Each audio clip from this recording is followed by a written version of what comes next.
श्री चैतन्य चरितामृत से पाठ। आदि लीला 16 अध्याय, श्लोक संख्या 16, 17 और 18 लिखा है। तो 18 को आवृत्ति करेंगे, 16, 17 भी पाठ करेंगे। 17 पहले प्यार संख्या 16। तारा इच्छा प्रभु संगे नवदीपे बसी, प्रभु आज्ञा दिला तुम्हें जाओ वाराणसी। तपन मिश्र की इच्छा थी कि वह महाप्रभु के साथ नवदीप में रहे, किंतु महाप्रभु ने उसे वाराणसी बनारस जाने के लिए कहा।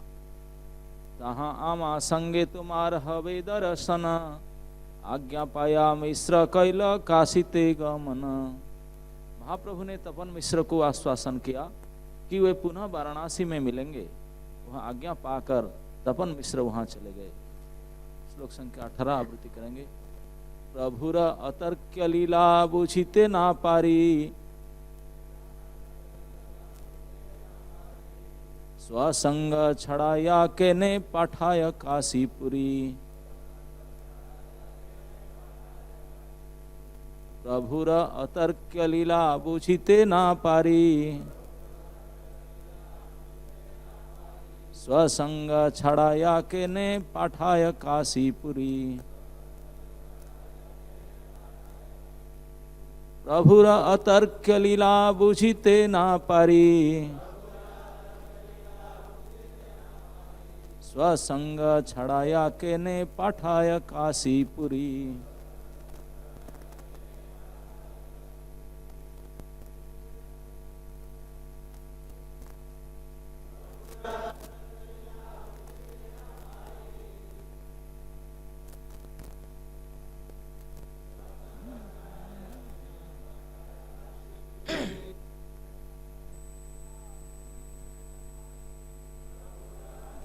लीला बुझिते ना पारी,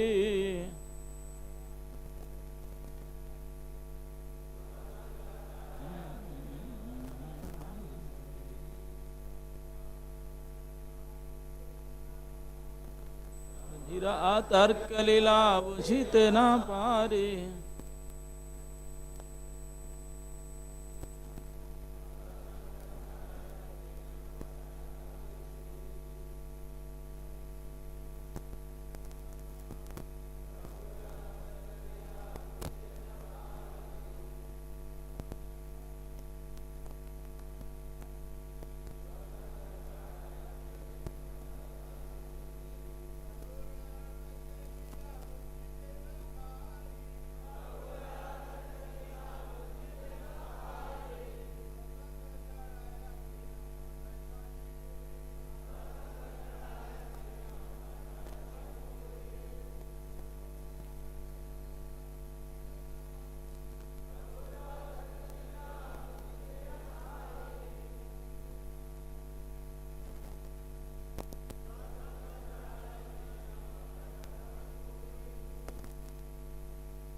शब्दार्थ।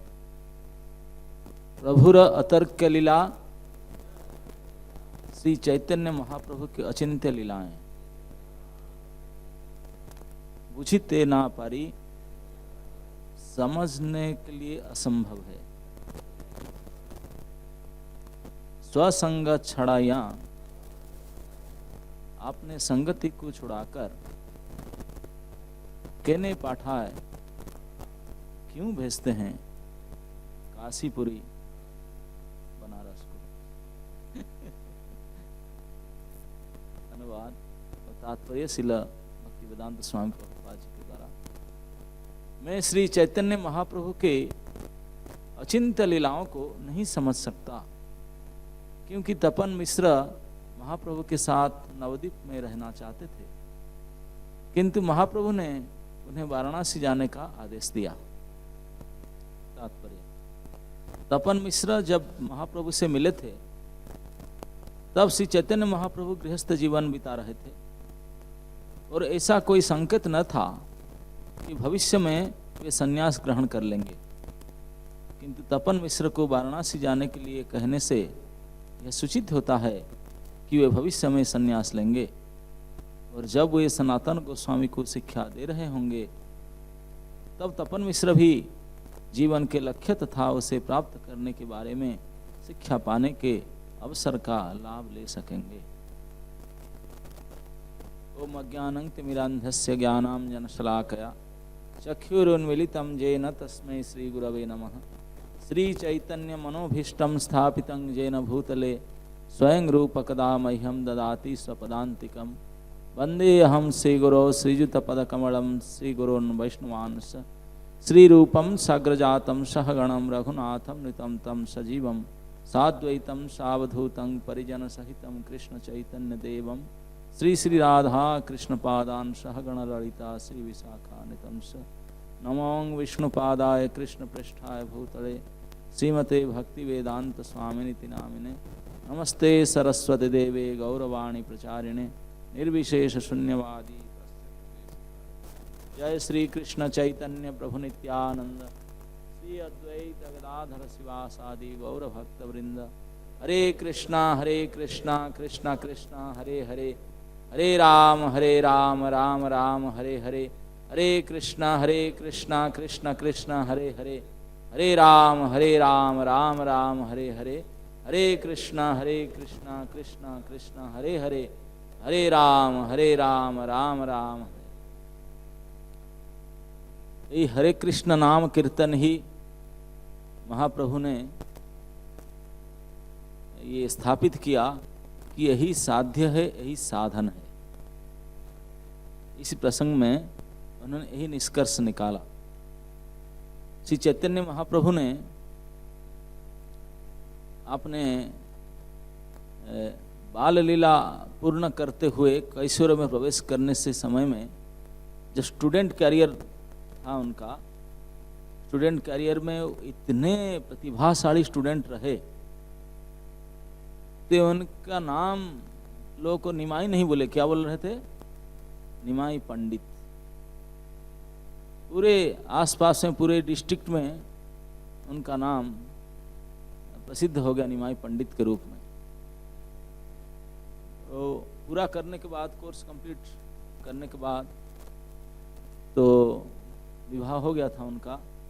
उनके पिताजी नहीं थे, घर में केवल उनके वृद्धा माँ थी और विवाह हो गया प्रथम। तो लेकिन आपने पंडिताई किए थे और घर में रहते हैं, कोई काम दाम नहीं है, ब्राह्मण परिवार है, कोई बिजनेस धंधा नौकरी तो कर नहीं सकते हैं, ब्राह्मण के ऊपर ये सब काम नहीं कर सकते। ब्राह्मण बहुत ज़्यादा से ज़्यादा कोई काम करना चाहेगा तो टीचिंग कर सकता है ना, पठन पाठन इसके अलावा दूसरे कर्म नहीं कर सकता। तो घर में रह करके कुछ अपने छात्र बहुत आते थे उनसे पढ़ने के लिए, उनसे डिस्कस करने के लिए, लेकिन वो कुछ दे नहीं रहते उनको। वो काल घर का है, उसको गांव वाले वो क्या देंगे। तो माँ ने बताए प्रभु को, अब अभी बच्चे था, स्टूडेंट था, ठीक था, जैसे मैं जैसे करके चला रहा था गाड़ी। अब तूने शादी कर लिया, अब गृहस्थ हो गया, अब तो कुछ नो इनकम सोर्स कुछ तो करो, कैसे गृहस्थी चलेगा। हम 3 प्राणी हो गए घर में, पिताजी नहीं है, कैसे चलेगा। तो महाप्रभु सोचे कि सही बात है, हम ब्राह्मण है और भी घर गृहस्थी हो गया, अब तो कुछ तो करना चाहिए रोजगार के उपाय। अब क्या करूं, दूसरा कुछ तो काम कर ही नहीं सकते हैं ब्राह्मण हूँ। और यहाँ पढ़ाना चाहूँ तो यहाँ तो सब नवद्वीप तो सारे भट्टाचार्यों के आचार्यों की नगरी है, और मैं पढ़ाता तो हूँ, मेरे पास बहुत स्टूडेंट आते हैं लेकिन कुछ नहीं देते, पूछते नहीं। यहाँ गांव में अपने घर में कोई पूछेगा नहीं, तो कहीं पढ़ा करके कुछ रोजगार करने के लिए। तभी जमाने में टीचर ऐसे अपॉइंटमेंट शायद हुआ भी करते हैं, क्योंकि अपना अपना टोल बनाते थे, स्कूल बनाते थे। नहीं तो बोले थोड़ा दूर जा करके पठन पाठन क्रिया पढ़ा करके टीचिंग प्रोफेशन करके कुछ कमाऊं। तो भगवान ने थोड़ी दूर गए, पश्चिम बंग से पूर्व बंग को गए, बांग्लादेश की तरफ गए। थोड़े दूर जा करके तो यहाँ एक टोल खोल दिए, खोल करके पढ़ाना शुरू कर दिए। कुछ स्टूडेंट, उनका तो प्रतिभा इतने छाया हुआ था, जहाँ जाएंगे तो उनका पास स्टूडेंट ऐसे दौड़ कर आएंगे। जैसे आजकल कोई ऐसे इंस्टीट्यूट हो जहाँ पे कोई ट्रेनिंग के लिए जो क्या जेई है, जेई बोलता क्या बोलता, तो उसको एग्ज़ाम वगैरह के लिए मेडिकल की ऐसे जो एंट्रेंस के लिए जो जाएंगे और वो 2-4 महीना पढ़ा दे, वो जितने पढ़ाए थे 90% उसमें सक्सेस हो जाए, तो देखना इंडिया से छांट छांट करके इतने लाखों संख्या में आ जाएंगे स्टूडेंट उनके पास। तो महाप्रभु तो भगवान ही थे, तो उनके पास तो स्टूडेंट आने लगे, तो उन्होंने बोले भाई अभी गांव के पास था, परिचित था, अभी ये नहीं फीस कुछ दक्षिणा कुछ देना पड़ेगा। तो ऐसे नियम था पहले गुरुकुल में। आजकल जैसे स्कूल कॉलेज होता ना, पढ़ने जाओ पहले दक्षिणा दो, बाद में पढ़ करके मरो, फेल हो कुछ पूछेंगे नहीं। लेकिन पहले का गुरुकुल का नियम था गुरुजियों का, वो पहले नहीं फीस नहीं लेते थे, आप आके पढ़ो, पढ़ने के बाद सक्सेस हो करके पूरी विद्या अर्जन कर दो, जाते समय को दक्षिणा देकर जाओ, ये हुआ करता। तो जो लोग आते थे छात्र लोग आकर के जो भी प्रश्न पूछते थे, कोई भी प्रश्न पूछे इस प्रकार उनको उत्तर देते थे, उनको संतुष्टि करते थे। कोई जाते समय में बहुत दान दक्षिणा मिला, तो उसी समय में वो पूर्व बंग में एक बहुत उच्च कोटि के ब्राह्मण, मिश्र ब्राह्मण तपन मिश्र, वो बड़े पंडित थे, सारे शास्त्र उपनिषद वेद वेदांत पढ़ चुके थे। पढ़ करके उन्होंने ये डिसाइड नहीं कर पा रहे थे कि मनुष्य जीवन का लक्ष्य क्या है और उसको प्राप्त करने के लिए उपाय क्या है। इसी को साधन और सिद्धि कहते। भाई ये मैं सारे किताब पढ़ लिया, वेद वेदांत उपनिषद पुराण आदि पढ़ करके जब यही डिसाइड नहीं कर पा रहा, सारे व्याकरण पढ़ लिया तो कुछ नहीं। खुद को देखिए, आजकल बहुत लोग बड़े बड़े पंडित पढ़ते हैं, ज्ञान अर्जन करते हैं, तो फंस जाते हैं। वो सचमुच अज्ञान होता है। लेकिन ये जो दो चीज कि जीवन के लक्ष्य क्या है और कैसे इसको प्राप्ति करना, ये दो चीज का बारे में किसी का मन में प्रश्न ही नहीं उठता। ये प्रश्न किसका मन में उठ जाए तो उसका जीवन कल्याण हो जाए। उत्तर मिले ना मिले, तो प्रश्न ही ऐसा है तो उसका वो सुधार देगा। तो ये बड़े सौभाग्य था, ये ब्राह्मण तपन मिश्र का हृदय में ये महा मौलिक दो प्रश्न उठा कि खैर जीवन की, मनुष्य जीवन की लक्ष्य क्या है, क्या है। ढूंढ ढूंढ करके भूरिणी भूरि कर्माणि शास्त्राणि विभागसः, अनेक अनेक शास्त्र पुराण उपनिषद वेद वेदांत, इसमें अनेक अनेक प्रकार के सिद्धांत, अनेक अनेक प्रकार विभाग, अनेक अनेक प्रकार कर्म के विधान। अब क्या निर्णय करें? अनेक शास्त्रा स्वतः विभिन्ना न स ऋषिर जस्य मते न भिन्न। अब कोई ऋषि मुनि बनेंगे, वो मुनि बनने से पहले तो एक नया थीसिस लिखेंगे तब जाकर बनेंगे। सेम कॉपी करने से कोई डॉक्टरेट नहीं मिलेगा। आपको पीएचडी करना है, आपका नया थीसिस लिखना पड़ेगा, कुछ ना कुछ तो अलगा करके, तब तो, नहीं तो कोई स्वीकार ही नहीं करेंगे। वैसे ऋषि है ना, न स ऋषि जस्य मतम न भिन्नम। आपका कोई भिन्न मत अब स्थापना नहीं करो तो ऋषि करके मान्यता नहीं होगा। आप नो बॉडी पीएचडी, आप कुछ भिन्न मत करना पड़ेगा। आप भिन्न भिन्न होकर अब किसको डिसाइड करे यही सही है करके, कोई नहीं मिल रहा सही कैसे है। तो जीवन की वास्तविक लक्ष्य क्या है, वो कोई शास्त्र सिद्धांत पढ़ पढ़ करके तपन मिश्र 500 साल पहले, जिनको कविराज गोस्वामी कहते हैं कि पंडित प्रवर थे, तो महाप्रभु भी मानते थे, मान्यता इस देश में मान्यता होता था। भगवान के समय में भी ये जानकार पंडित थे, वास्तविक सिद्धांत के ज्ञानी थे, वास्तविक ज्ञानी थे, इसलिए मन में प्रश्न उठा। तो बाकी जितने नवद्वीप में बड़े बड़े सिद्धांती भट्टाचार्य सब थे, न्यायिक थे, मीमांसक थे, किसी का मन में ये प्रश्न ही नहीं उठा था अब तक। वो पोथी पढ़ पढ़े रट करके गए, कोई क्षण नहीं कर पा रहे। लेकिन ये क्योंकि महासौभाग्यशाली थे, महासौभाग्यशाली जो होते हैं विद्वान, केवल विद्वता से काम नहीं बनता। जो ऐसे विद्वान होते हैं, भले सरस्वती के वरपुत्र क्यों ना हो, लेकिन जिसके मन में ये दो प्रश्न आ जाए, उनका जीवन सफल। केवल प्रश्न उत्तर की बात ही अलग है, प्रश्न ही ऐसा है वरियान ऐसते प्रश्न, प्रश्न ही ऐसा है, उनके मन में प्रश्न आ गया, साध्य और साधन क्या है। ये दो बात मन में आया तो उसी के पीछे फिर दोबारा रिसर्च किया, कुछ नहीं पता चलता। तब उन्होंने कई शास्त्र में ऐसा तक कहा कि तपन मिश्र जी ढूंढते ढूंढते परेशान होकर के एक दिन पद्मा गंगा किनारे जाकर बैठ करके बोले मैं और जीवन हरा दूंगा, आत्महत्या करने के लिए निश्चय में आ गए। क्या सर्व सिद्धांत वेद वेदांत उपनिषद पढ़ करके इतने समझ करके ये करने के बाद भी जब यही दो प्रश्नों को समाधान नहीं कर पा रहा हूं, मुझे चाहिए कि क्या मेरा जीवन का लक्ष्य है, तो यही पोथी पढ़ करके उसे प्राप्त कर सकता हूं ना, और कुछ करना पड़ेगा। तप जप ध्यान ज्ञान मान क्या करूं, डिसाइड ही नहीं कर पा। परेशान हो गए, परेशान होकर के यहाँ तक कि सुसाइड कमिट करने के लिए ठान गए थे। लेकिन ये प्रश्न ही आना ऐसे महाभाग्य की बात है कि प्रश्न जिसका मन में आएगा और उसके पीछे वो पीछा करेगा, ढूंढेगा, तो भगवान की दर्शन उनको होना ही है, भगवत संग मिलेगा ही, क्योंकि यही तो भगवत अंश जीव है। उनके लक्ष्य ढूंढेगा तो मूल के पास आएगा।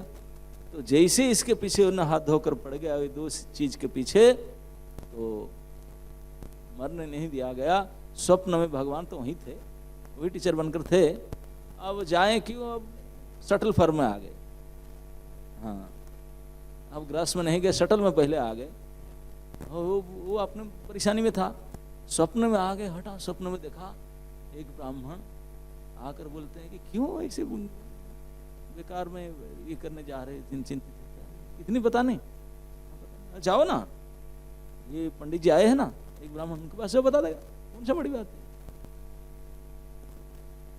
है। सारा जीवन चिंतन मनन पठन निधिध्यासन करते करते थक गए, यहां तक नहीं मिला ये कोई पंडित मेरे से ज्यादा है।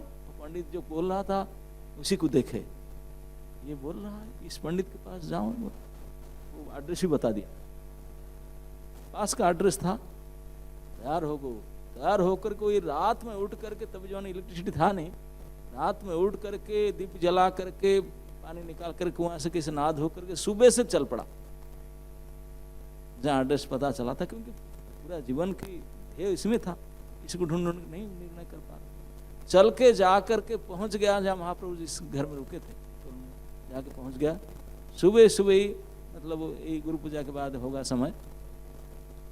पहुंच गया, वो क्लास प्रभु जी का क्लास शुरू होने वाला ही था, स्टूडेंट सब आ रहे थे। जाके देख लिया महाप्रभु, देख कर स्वप्न में तो जो देखा तो वही है, व्यक्ति तो वही है, यही आया था स्वप्न में, वो इधर बैठा हुआ है। बाकी सारे स्टूडेंट, वो तो बिल्कुल चुम्बा देख रहा है उनको। बाकी सारे स्टूडेंट को हो क्या गया, ये तो तपन मिश्र है, इस एरिया का सबसे बड़े पंडित है, जाने माने पंडित थे, ये क्या गुरु जी के पास आकर इसे हो रहा है परेशानी। अब भगवान जाने क्या शिकार है, और वो जाने वो तो परेशान हो गया, वो इससे होने लगा। भगवान देखे कि वो प्राइवेटली उसके साथ मिलना होगा, बोले छोड़ो भाई, आ जाओ कमरे में आ जाओ। बोला जा करके देखा, पाद मस्तक 2 बार 3 बार धड़ाम गिर करके पड़ा। आप ही तो थे ना? हाँ था। बताइए, आपने आपके पास भेजे बताइए। इतने जीवन की बहुत बड़े साधना सर्च करते करते नहीं मिला था, इतने आसान से महाप्रभु ने उसको उत्तर दिए, इतने नरमाल वे में, इतने साधारण वे में बताए। हरे कृष्ण कृष्ण कृष्ण हरे हरे, हरे राम राम राम हरे। जाओ चुहान बोले क्या, हाँ बस क्या करो ना, नाम कीर्तन करो। इसी को बोलते हैं कि नाम कीर्तन बोलते हैं ना, इसी यही साध्य यही साधन है, सब कुछ इसमें है, यही साध्य साधन है। कितने सारे वेद वेदांत उपनिषद पुराण पढ़ पढ़ करके मेरा हाल खराब हो गया। अब यही नाम करना है, बस ना, बस सही। अब क्या पूछेगा, समझेगा ना समझेगा। अब इस स्वप्नादेश हुआ था, वो साक्षात आदेश हो रहा है। अब इतने भगवान जिस बात को कहते हैं तो उसके अंदर पूरा बल आता है। वही तो नाम और नामी अभिन्न है, वो स्वयं बता रहे हैं अपने नाम के बारे में। तो बोला इतने में ना, हाँ। तो फिर उसको समझने के लिए ढंग से मैं थोड़े आपके पास रहना चाहता हूँ, आपका संग करना चाहता हूँ। मैं तो मर रहा था स्वप्न से, आप दर्शन दे करके मुझे कृतार्थ किए। इतनी आसान, इतने सरल उसका उत्तर है, ढंग से समझना चाहता हूँ। कोई क्लास टाइम है, अब ज्यादा टाइम नहीं दे सकता हूँ आपको। फिर आप कहाँ से कैसे मैं आपका साथ रहना चाहूँ। मैं घर द्वार छोड़कर आपके पास चला जाऊँ। आप नवद्वीप जाकर रहूँगा, आपके गाँव में नहीं रहूँगा, आपसे समझना चाहता हूँ। इसी बात को यहाँ शुरू करते हैं कि तारा इच्छा प्रभुर संगे नवद्वीपे बसी। उनका इच्छा हुआ ठीक है, जब यही है, आपने मुझे यही उपदेश देते हैं, यही सार है, सर्वशास्त्र सार, सर्वधर्म सार, सर्व कर्म सार। तो मैं आपसे इसको समझने के लिए सचमुच थोड़े आपका संग चाहता हूँ। आप नवद्वीप से आए हैं, नवद्वीप जब जाएंगे मैं आपको संग, यहाँ फिर डिस्टर्ब नहीं करूँगा, वहीं जाकर नवद्वीप का प्रभु आज्ञा दिला तुम्हें जाओ वाराणसी। बोला नवद्वीप पे बसी, बोले नहीं काशी जाओ। काशी जाऊं? आप क्यों? आप तो रहते नवद्वीप में, आपके गांव तो नवद्वीप में, मुझे क्यों काशी भेजते हैं? अब ये बात को आज का जो 18 नंबर प्यार है वो कहते हैं कौन? ये प्यार कविराज गोस्वामी के अपने मतामत है। स्वयं कृष्णदास कविराज गोस्वामी कहते हैं पता नहीं प्रभु अतर्क के लीला, ये महाप्रभु ने क्यों उनको भेज दिए वाराणसी। काशी में तो सब मायावादियों का कैपिटल है, वहां क्यों भेज दिए? उनको नाम दीक्षा दिए, मंत्र दिए, उनको मंत्र देकर भेज दिए कि भक्तों के पास। हम तो बोलते हैं कि डिवोटी एसोसिएशन करो, जाओ भक्त के सारो, और तो कोई डिवोटी के पास भेजे नहीं, वो तो अपना पास खुद के पास रहता है, उनके पास भी लिए नहीं, वो भेज दिए सारे अभक्तों के कैपिटल, जहाँ जाओ।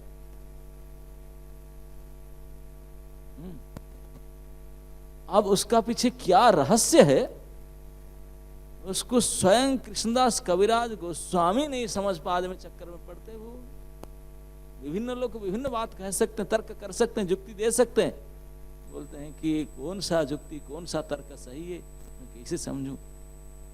यही प्रभु की लीला, अतर्क की लीला है।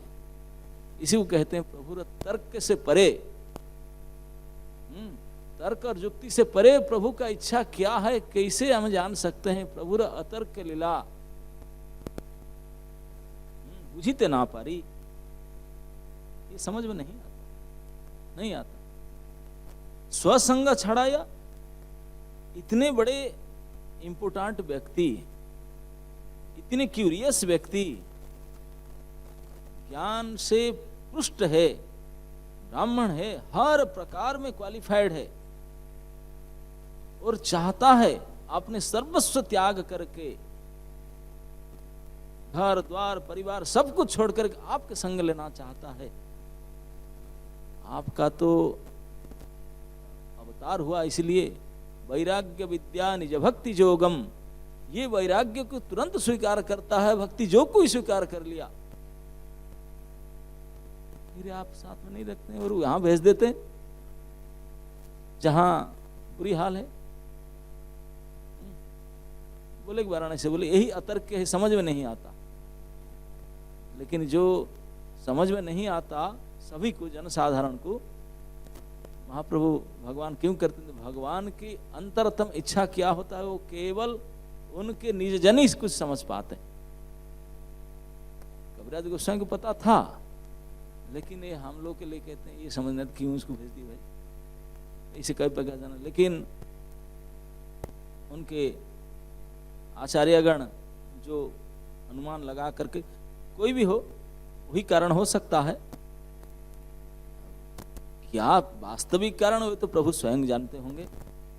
वो तो तपन मिश्र ही समझ नहीं पाया, कविराज गोस्वामी समझ नहीं पा रहे हैं, बोलते हैं अतर्क है बुझी ते ना पारी, क्यों इसको काशीपुरी भेजे। लेकिन प्रभुपाद जी ने तात्पर्य में लिखते हैं, भक्ति सिद्धांत प्रभुपाद जी भी इस बात को कहें कि महाप्रभु आगे चलकर के संन्यास लेने वाले, अब भी आएंगे वहां से टीचरशिप पूरा करके, जब घर में आएंगे उनको पता था अंतर्यामी है ना, त्रिकालदर्शी है, उनको आगे क्या होने वाला पता था, इसलिए उनको बनारस भेजे एडवांस। बोले तुम जाओ, क्योंकि मैं वही आऊंगा, वही मेरा संग, मैं आपका संग चाहता हूं, मेरा संग वही मिलेगा बनारस में। हाँ, क्योंकि अभी सन्यास लिए ही नहीं, पूरी गए ही नहीं, साउथ इंडिया गए ही नहीं, लेकिन उनका मन में पहले से प्लान फिक्स रहता, भगवान है तो इसलिए वो जानते थे कि मुझे आना पड़ेगा, आकर के मैं बनारस में जाऊंगा, बनारस होकर के वृंदावन, फिर आते समय बनारस में सनातन से मिलूंगा। अभी सनातन में तो कुछ बात ही नहीं, मिले नहीं, कुछ नहीं। सनातन से मेरा क्लास होगा 2 महीना का कोर्स होगा, सेमिनार होगा 2 महीना का, तो सेमिनार में आप अटेंड कर सकते है ना, और सेमिनार अटेंड कर सकते तो आपका क्लियरेंस सब हो जाएगा। पूरे डिटेल साध्य साधन के ऊपर डिटेल सेमिनार है, सनातन शिक्षा, और ये 2 महीना का कोर्स है, पूरा सेमिनार चले, तो उसको अटेंड कर लो, तो और कहीं नहीं होगा, नवद्वीप में नहीं होने वाला है, पूरी में नहीं होने, कहीं नहीं होने वाला है, ये सेमिनार तो केवल बनारस में हो। तो इसलिए ये सब्जेक्ट, ये सेमिनार अटेंड करना है तो वही जाना। अब मैं आगे चलकर वही सेमिनार वही दूंगा। वही सेमिनार में स्टूडेंट कितना रहेंगे, रजिस्ट्रेशन? हम लोग तो सेमिनार नहीं देते, 4 कैंसिल, 8 कैंसिल, जितने ज्यादा हो इतने सफल हुआ, सो सक्सेस। भगवान सिखाते हैं आदि पुरुष, सक्सेस ओनली वन। हाँ, अगर वो स्कोप देते तो ना जाने कितने हो जाते स्टूडेंट, लेकिन नहीं। प्रभुपाद जी कहा करते थे, एक बार हमारे गुरु महाराज पूछे थे प्रभुपाद जी को, बोले प्रभुपाद बुक डिस्ट्रीब्यूशन के लिए कि हम इसे जा कर के लोगों को हाट में, मार्केट प्लेस में इधर उधर कई प्रकार से इसे देते हैं, वो लोग नहीं लेते हैं, किसी और उपाय करें, इतने भीड़ इकट्ठा कर नहीं पाते हैं, वो नहीं कर पाते हैं। तो प्रभुपाद जी बोल कर बोले, so our books, my books are for class not for mass. मेरे जो ग्रंथ है वो भीड़ इकट्ठा करने के लिए नहीं है, ये तो क्लास लोगों के लिए, मास के लिए नहीं है ना। तो वो तो बहुत कीमती है, वो सब्जी मंडी थोड़ी है यहाँ भीड़ इकट्ठा होगा, इसमें भीड़ इकट्ठा नहीं होगा। तो इस चीज को समझना, साध्य साधन के बारे में, आत्म कल्याण के बारे में, आत्मज्ञान को जानना, कितने लोगों का ये योग्यता है उसको जानना, कितने लोगों की क्वारी है। अगर कोई प्रश्न है, प्रश्न समझने के लिए योग्यता भी किसका है, तो भगवान योग्यता विचार करके देख लिए, एकमात्र योग्य व्यक्ति सनातन है, और सेकंड ये मिला, इसलिए उसको एडवांस भेज दिए, बोले जाओ सेमिनार वहां होने होगा। तो भगवान की लीला, भगवान ये सब क्यों करते हैं, क्यों सनातन को सिखाते हैं, हम जानते हैं। आगे चल करके सारे हम लोग पढ़ेंगे उसको, चैतन्य चरितामृत में शिक्षा दिया जाएगा, कबीराज गोस्वामी खुद लिखेंगे उसको। एक बार कह दिए, भगवान कृष्ण भी उनका वही, इसलिए भगवान कृष्ण भी 18 अक्षौहिणी सेना थे दोनों तरफ से, एक भी ऐसे बड़े बड़े थे, रथी महारथी अतिरथी, भक्ति में कम नहीं थे, योग ध्यान साधना वय वरिष्ठ सब में कई कम नहीं थे, लेकिन एक अर्जुन को चुने, एक अर्जुन को। हाँ, फाइनल जो इंस्ट्रक्शन का जो मेन ज्ञान है वो कोई व्यासासन में बैठकर नहीं, युद्ध के मैदान के बीच में भीष्म द्रोण प्रमुखतः उनके सामने जो मेन शत्रु पक्ष का जो सबसे महान योद्धा सेनापति, उन दोनों के सामने गाड़ी पार करके एक हाथ में स्टीयरिंग पकड़ करके खाड़े खड़े बैठे भी नहीं उसको बोलते।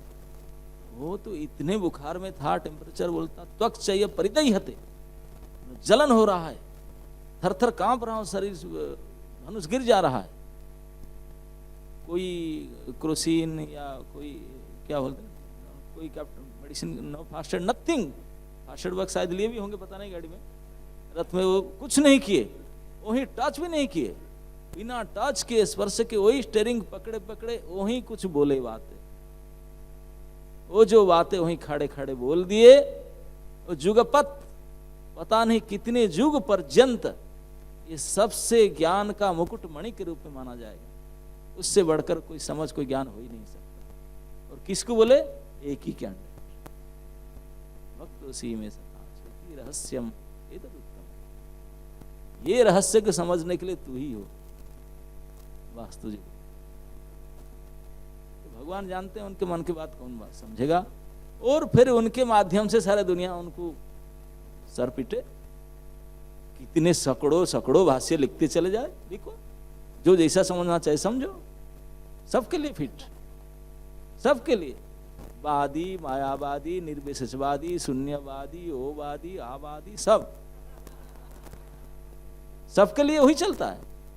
सब मानते हैं गीता जी ने ऐसा, गीता जी ने ऐसा, गीता जी एक गीत ऐसा गाए भगवतः गीता, बस। अब पता नहीं जब तक दुनिया रहेगा तब तक उसको समझ पाएंगे कि नहीं पाएंगे, भिन्न भिन्न भिन्न अर्थ निकलता है, कैसे समझ पाएंगे।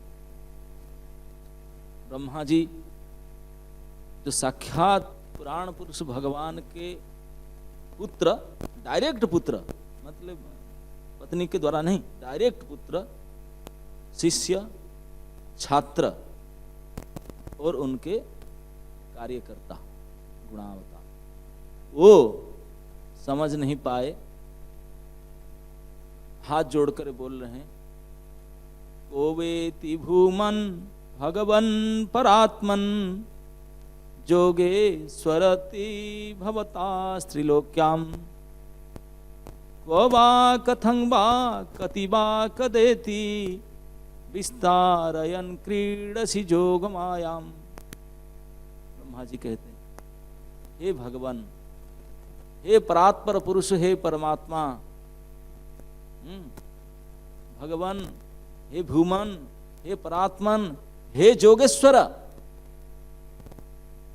आप इस संपूर्ण चराचर जगत में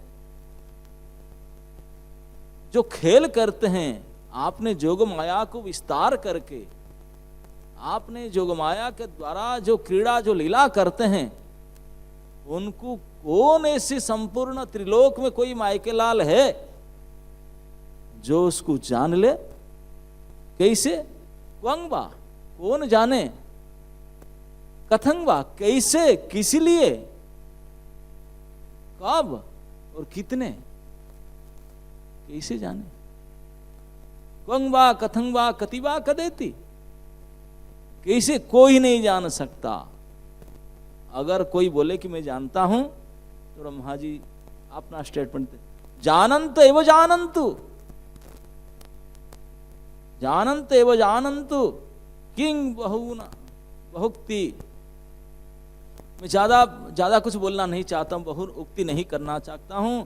मनसा वपुसा वाचो महिमा तव गोचरः। मैं यही बोलता हूं, जो कोई बोलते हैं कि मैं जानता हूं, ये उनको बोले भले डिंग हांगते रहे जानता हूं करके, लेकिन मैं ब्रह्मा बोलता हूं, मैं ब्रह्मा, मेरा आइडिया अब बताना नहीं, सब जानते हैं। अब मैं बताता हूं, आपको जानना मन के द्वारा, काय वपुसा द्वारा, वाणी के द्वारा अगोचर, नहीं जान सकते। This is my step. कैसे जानेंगे? इसलिए प्रभुपाद जी ने भी एक बार विदेश में शिक्षा दे रहे थे, तो बड़े बड़े बुद्धिजीवी बैठे थे, तो एक ने पूछा, so Swamiji, I cannot understand how Krishna is simultaneously doing that and also doing like that.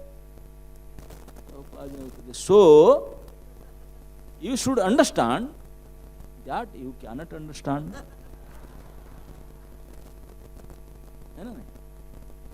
तो ये हम लोग सभी वही परंपरा में आए हैं, वही शिक्षा के प्राप्त करना हमारा कर्तव्य है कि हम सारे ग्रंथ पढ़ पाढ़ करके अब अंडरस्टैंडिंग करके फाइनल अंडरस्टैंडिंग में क्या पहुंचना चाहिए.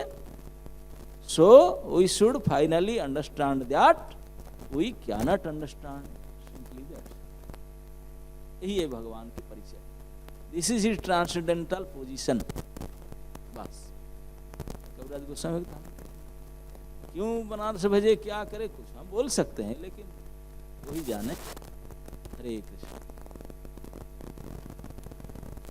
जी.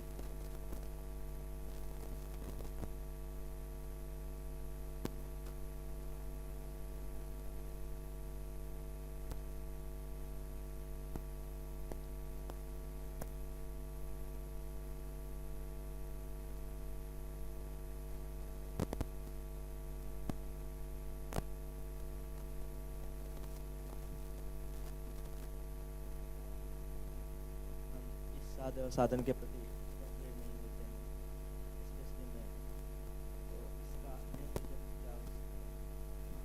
बहुत अच्छा प्रश्न, सभी के लिए प्रतिनिधित्व कर लिया. वो बोलते हैं कि मैं जान गया हूँ. जान कैसे गए? उनका मन में प्रश्न थोड़ी उठा था, किताब में पढ़ करके जान गए. लिखा है इसी को सुने और पढ़ लिए, इसी बोलते मैं जान गया. ये किताबी ज्ञान से कुछ काम नहीं बनता ना. नहीं, ये जो वास्तविक क्वारी अंदर में उठा, ये तपन मिश्र का उठा था, किताब नहीं पढ़ा. ये सचमुच जानना चाह रहा था, सारे शास्त्र को ढूंढ रहा था. इसीलिए इस प्रकार स्वतः प्रश्न जब मन में आए, स्वतः जिज्ञासा मन में उदय हो, वही महाभाग्य से. वो सौभाग्य जब आएगा तब जा करके उसका उत्तर की और सीरियस तभी होंगे. वो मरने तक सीरियस होता चला गया, क्योंकि सचमुच जानना चाह रहा था. हम सचमुच जानना नहीं चाह, मन में प्रश्न नहीं है. किताब ऐसे लिखा है कि what is the goal of life, love of God, रटा हुआ है. ये स्वतः प्रश्न हमारे मन में नहीं है. तो हाँ, भाई सीरियस तो पूछेगा तो मैं भी पढ़ाऊंगा, बोल दूंगा. ये प्रश्न हमारा मन में सचमुच नहीं है, हम उसको जानना नहीं चाहते. तो सुने किताब में लिखे इसलिए बोल देते, समझ. इसीलिए सीरियसनेस नहीं. जब स्वतः है प्रश्न मन में आएगा, really what is my goal of life, how to do it, तब फिर तो उसी के साथ ही सीरियसनेस आएगा.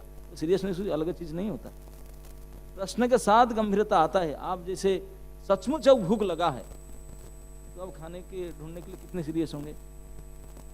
सचमुच प्यास लगा है तो पानी के लिए कितने सीरियस होंगे. नहीं, ये कई प्रकार जूस रखा हुआ है, बटल रखा, प्यास नहीं है, चलो तो उठा लेते, रख लेते, बाद में देख लेते.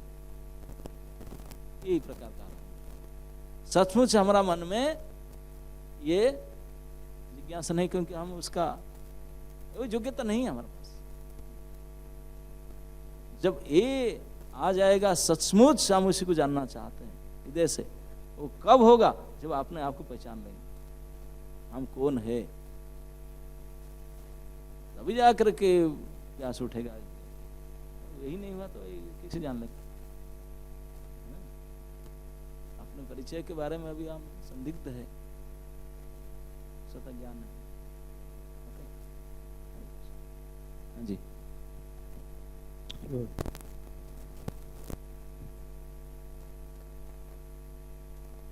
जैसे आपने बताया कि तपन मिश्र जी को भेज दिया काशी, और वहाँ पे जो योग्य व्यक्ति है वो सनातन गोस्वामी थे.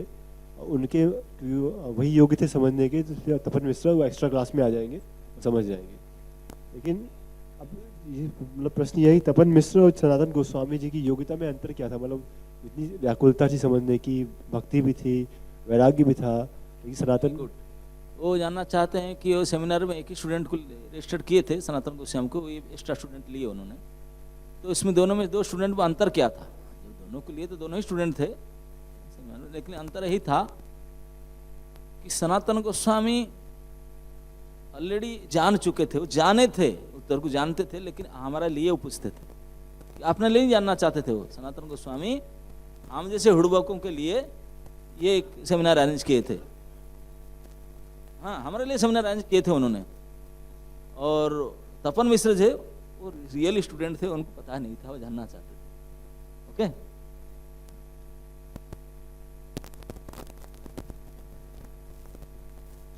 बहुत बहुत धन्यवाद। महाराज ने बहुत अच्छी व्याख्या की है। तो इसमें एक जो है विशेष जो कारण है वो ये समझ में आता है कि चैतन्य महाप्रभु की दृष्टि में सनातन गोस्वामी इतने महत्वपूर्ण है कि चैतन्य महाप्रभु अपना पूरा समय उनको दे करके, जितना भी 2 महीना जो भी हो, वो सनातन गोस्वामी को समझा रहे हैं। सनातन गोस्वामी बहुत महत्वपूर्ण है और तपन मिश्र का जो स्थान है वो सनातन गोस्वामी जैसा नहीं है। उन्होंने कहा कि आप भी आ जाइए, क्योंकि कोई व्यक्ति अगर अपना पूरा समय देना चाहता है तो किसी ऐसे बहुत प्रिय व्यक्ति को देना चाहता है। जैसे अर्जुन को भगवान कहते भक्तों से में सखा चित्ती, तो बहुत ही घनिष्ठ कोई व्यक्ति होता है अपना, तो उसमें अपना पूरा समय देना चाहता है। भगवान ने अर्जुन को जैसे अपना पूरा समय दिया और समझाया, उसी प्रकार से भगवान कृष्ण जी को भी अपना पूरा समय देते हैं और समझाते हैं, उपदेश देते हैं। मैत्रेय मुनि आ गए तो उन्होंने भी सुन लिया। ये मैत्रेय मुनि को भगवान अपना पूरा समय नहीं, व्यक्तिगत रूप से पूरा समय नहीं देना चाहते हैं, मैत्रेय मुनि को लाभ हुआ। उसी प्रकार तपन मिश्र के लिए भी भगवान ही कहते हैं जब मैं सनातन गोस्वामी को समझाऊंगा तो आप भी सुन लेना।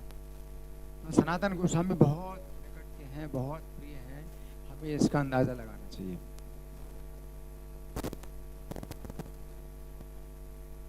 ओके, श्री चैतन्य चरितामृत की जय। गुरु शिला प्रभुपाद की जय।